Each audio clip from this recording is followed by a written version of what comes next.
Wow, that roommate, that roommate, she said, "Oh, she's in the room. Perfect timing."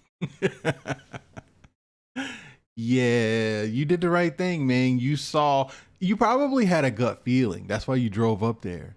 And you saw what you needed to see. And you said, "We're done. It's over."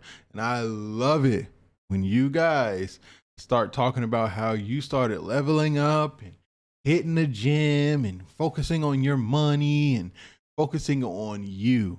I love it.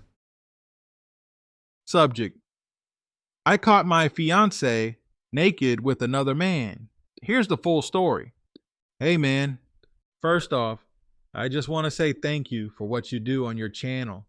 I never thought I'd be the kind of guy to write into something like this, but after my life got flipped upside down, I was scrolling through YouTube one night, just trying to distract myself, and one of your videos popped up. Crazy enough, it was a story that was almost identical to mine. That's when I realized I'm not alone.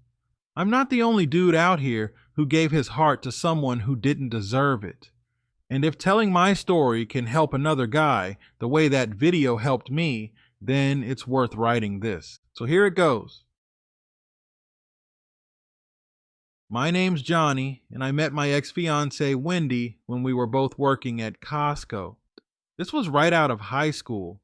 We didn't go to the same school. She went to some local community college for nursing, and I was in trade school learning HVAC. But we clicked fast. We were young, full of energy, laughing through 12-hour shifts, goofing off in the break room. You know how it is. She was cute, friendly, always had a big smile, and she had this way of making you feel like you were the most important person in the world when she talked to you. At the time, I thought that was rare. I thought that meant something. Now I just think she was good at making people feel special so they'd stick around. We started dating after working together for a few months. It was slow at first, coffee before shifts, texting all night, that kind of thing. Eventually, it got serious. I really thought I had something solid. We were both broke students working retail, but man, I was happy. I had my girl. I had a future I was building toward, and I honestly thought we were both on the same page. Now, here's where things started to get weird. There was this guy at work, I'll call him Steve, who absolutely hated my guts. I never knew why. I never said two words to him outside of the usual work stuff. I'd catch him giving me dirty looks, trying to undercut me at work. Always had something slick to say when I was around. At first, I chalked it up to just some insecure dude being jealous. One day, though, everything clicked. Steve approached me in the parking lot after work, completely out of the blue. The guy looked like he'd been crying, I swear. He comes up to me, shakes his head, and says, "I guess the best man won, huh?" I was like, "What are you talking about?" He just looked at me and walked off, confused the hell out of me. Later that night, I asked Wendy what that was all about. She acted totally clueless, swore she didn't know why he was being weird. I dropped it. Fast forward a few months later, and I bring it up again. We were just sitting around, talking about random stuff, and I said, "Did you ever know Steve before we got together?" That time, she hesitated. I could see it on her face. She tried to play it off again, but after I pushed a bit, she finally admitted it. She had gone on a few dates with Steve before we officially started dating. She said it didn't mean anything. She ghosted him after we started getting serious. But what really messed with me is that the first time I asked, she denied it flat out. She lied. That was a red flag I ignored, and looking back, I regret that. A few days after that, Steve caught me again and told me something I'll never forget. He said, "She was my first. After we hooked up, she never answered my calls again, just disappeared." I was stunned. I don't care if people have pasts, we all do, but lying about it, especially when it involves coworkers and then pretending it didn't happen, that messes with your head. But I stayed. I stayed because I was in love. We kept dating through school. She'd bring me food during my night classes. I'd help her study for her nursing exams. It really felt like we were building something, you know? Then came the big shift. She got accepted into a university in another city to finish her nursing degree. It was a couple of hours away, not too bad. I was happy for her, and honestly, I saw it as the next step in our life together. I had just landed a steady gig with an HVAC company. I had money coming in, and I thought, why not propose? So I did. We went to this little spot in the park where we had our first real date. I pulled out the ring I had saved up for, got down on one knee, and asked her to marry me. She said yes, she cried. She hugged me so tight, it felt like a dream. But man, that dream turned into a damn nightmare real quick. She moved into an apartment with a roommate near her new school. I helped her move in, helped build her IKEA bed frame, stocked her fridge. I kissed her goodbye and told her I'd come visit whenever I had a free weekend. A month into the semester, I noticed something was off. Our phone calls got shorter. She stopped answering video chats. Every time I asked when I could visit, she made up an excuse. I have clinicals. I'm exhausted. My roommate is sick. I felt it in my gut. Something wasn't right. So one Friday, I decided to surprise her. I knew where she lived. I drove the 2 hours after my shift ended, flowers in one hand, snacks in the other. I even stopped at her favorite bakery to pick up this overpriced cheesecake she loved. I get to her apartment and knock. Her roommate answers and goes, "Oh, hey, Johnny. Wow, perfect timing. Wendy's in her room. Go say hey." She had no idea I was a surprise visit, so I head back to Wendy's room. The door is closed. I knock gently. Wendy's voice comes from the other side. "Who is it?" I don't answer. I wanted to see her reaction. She cracks the door open, and as soon as she sees me, her eyes go wide and she tries to slam the door shut. I shoved it open, and what I saw, there was a naked dude in her bed. I froze. I didn't yell. I didn't scream. I didn't throw anything. I just looked at her and said, "We're done. Keep the ring." I turned around, walked right past her stunned roommate, dropped the flowers and cheesecake in the trash can by the exit, and drove home in silence. You'd think that would be the end. You'd think she'd accept it and move on. Nope. She called me nonstop for days. I blocked her. She created new numbers. I blocked those too. She emailed me. Then she started showing up at my job. I told her to leave me alone. She cried, begged, swore it was a mistake, said she was confused, said the guy meant nothing. She even sent her parents to talk to me. I'll never forget her mom pulling me aside after work and saying, "Johnny, she's just young and made a mistake. Don't throw everything away over one moment." One moment? That wasn't a moment. That was months of lying. That was a second life she built while pretending to be my future wife. Eventually, Wendy sent me a letter, handwritten, in a pink envelope. I kept it, and if you're okay with it, I'd like you to read it on your channel. Here's what it said, word for word. "Dear Johnny, I know you hate me right now. You have every right to. What I did was unforgivable. I betrayed you in the worst possible way, and I'll never stop regretting it.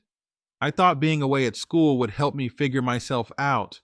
Instead, I lost myself and hurt the only person who's ever truly loved me. I don't expect you to take me back. I don't expect you to forgive me.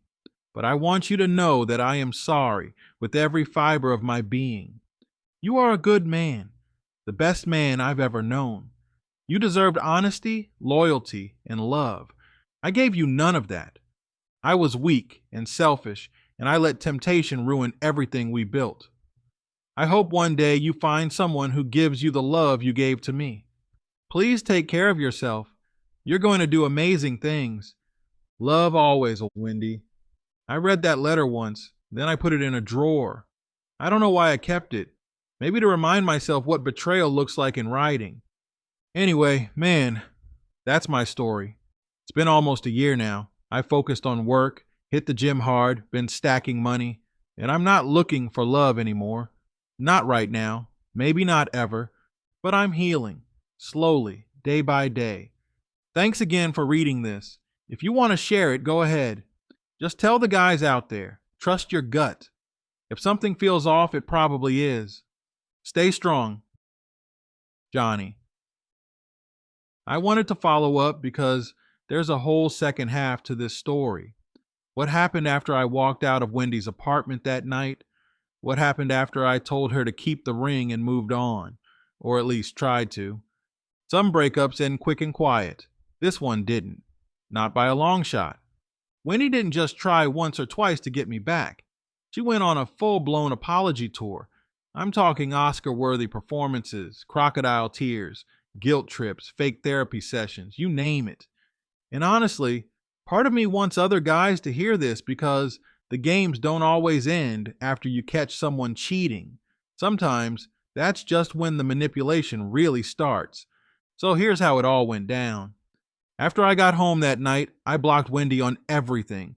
Phone, social media, email. I even blocked her Venmo because I didn't want to see some weird payment note saying, "I miss you." I wanted complete silence, but Wendy wasn't done. Round 1, the drive-by apology. A week after the breakup, I came home from work and there was a gift bag on my front porch. Inside, it was a little scrapbook. Pictures of us from our early days at Costco, movie ticket stubs, a couple of corny notes I had written her over the years. At the bottom was a note that said, "I know you hate me. I don't blame you. I miss the boy who made me laugh when customers yelled at us over bulk toilet paper. Please don't throw us away." There was no knock, no call. She just left it and dipped. I threw it in a box with the rest of her things. Didn't even respond. Round 2, the phone call from her dad. About 2 weeks later, I got a call from a number I didn't recognize. I answered it without thinking. It was early morning and I thought it might have been work. It was her dad. Now, for context, I always got along with Wendy's parents. They treated me like family. Her dad and I would talk sports, barbecue together, even went fishing once. I had no beef with him. But hearing his voice say, "Johnny, just hear me out," made my stomach drop. He said Wendy wasn't eating, that she was barely going to class, that she made a mistake and felt terrible and still wanted a life with me. He said, "People mess up, son. Don't throw away something good over one bad chapter." I cut him off and said, "She had a man naked in her bed while I was engaged to her. There's no coming back from that." He didn't argue after that, just sighed and said, "All right, just wanted to try." Respect to him for trying to support his daughter, but that was the last time we spoke. Round 3, the therapy attempt. Here's where it gets wild. Wendy somehow got in touch with one of my buddies, Troy, who she hated while we were together. She told him she was in therapy, making progress, and wanted me to attend a joint session just for closure. Closure, huh? She even offered to pay me for my time. Said she'd send $200 just to have one honest conversation with a licensed therapist. I declined immediately. I told Troy to tell her to leave me alone, or I'd consider filing a restraining order. That's when she stopped pretending to be mature and started going full drama mode. Round 4, the public meltdown. One day I was out grabbing lunch with some coworkers when Wendy showed up at the same restaurant. I don't know if it was coincidence or if she had someone watching my location on Snapchat or something creepy, but there she was. She walked right up to our table, stood in front of everyone, and said, "Johnny, please, just talk to me. I'm begging you." My coworkers were frozen. I stood up, walked outside, and told her if she didn't leave, I'd call the police. She broke down crying right there on the sidewalk. She said things like, "You were the only one who believed in me." I didn't even like him. I was just lonely.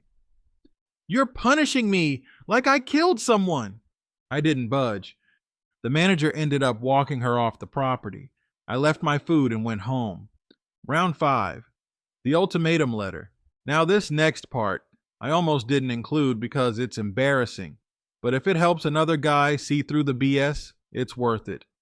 Wendy sent another letter about a month after all of this. This one wasn't a sweet apology, it was a calculated last chance ultimatum. It read, "If you don't forgive me and come talk to me by the end of the month, I'm going to move on. I'm going to start dating again. I'll probably sleep with someone just to numb the pain. You'll lose me forever. I hope you can live with that." Who sends that to someone they claim to love? Let me get this straight. You cheat, then you give me a deadline or you'll move on. Girl, you already moved on the second you slept with someone while wearing my engagement ring. That letter went straight into the fire pit. Moving on, after all that, the noise finally stopped. No more calls, no more emails, no more awkward encounters. I had finally gotten some peace. But that's when the real work began. Getting over betrayal like that is hard. It doesn't just go away. Even though I was the one who ended it, I still had days where I questioned myself. Was I too harsh? Could I have saved it?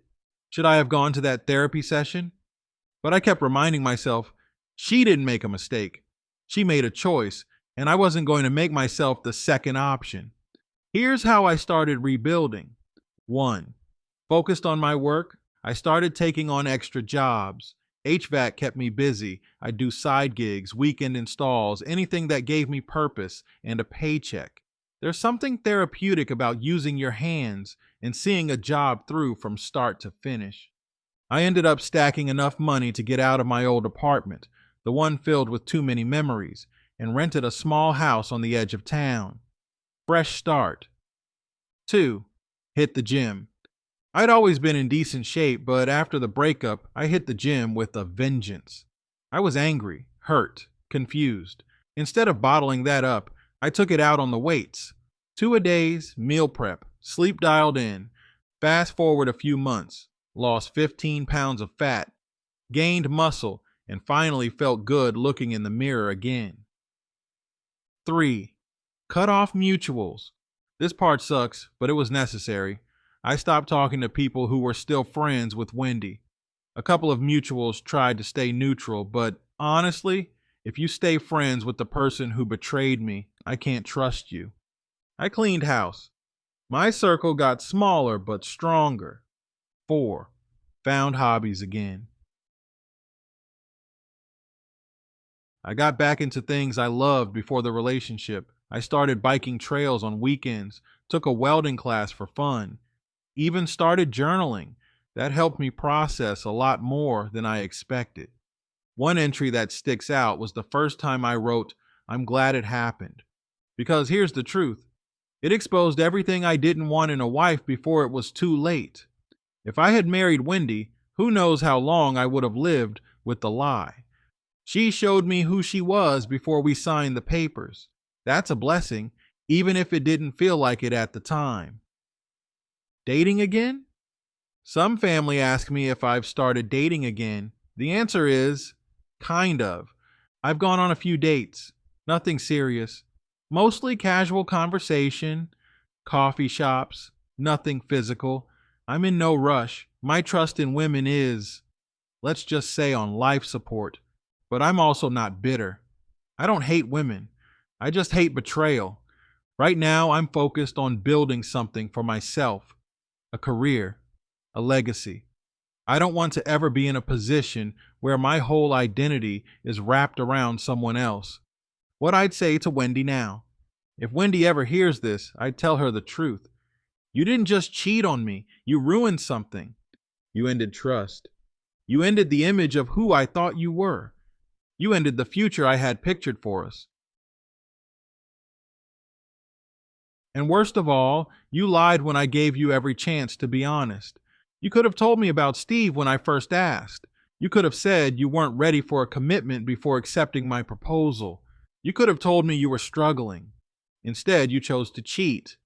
That's on you. I don't hate you. I'm just done. To the guys reading this, if you're reading this and you're in a situation where something feels off, trust your gut. If she gets defensive every time you ask a question, there's a reason. If her stories don't line up, there's a reason. Don't ignore the signs just because she's pretty or sweet or your family likes her. Don't gaslight yourself just because she cried real tears. Crocodiles cry too. You don't owe loyalty to someone who treats you like an option. Walk away, heal, build, and never let anyone make you feel guilty for choosing peace over chaos. That's it for now, man. Thanks again for letting me get this off my chest. I'm not looking for pity or applause, just wanted to share what happens after the big betrayal. There's life after heartbreak. It's not easy, but it's worth it.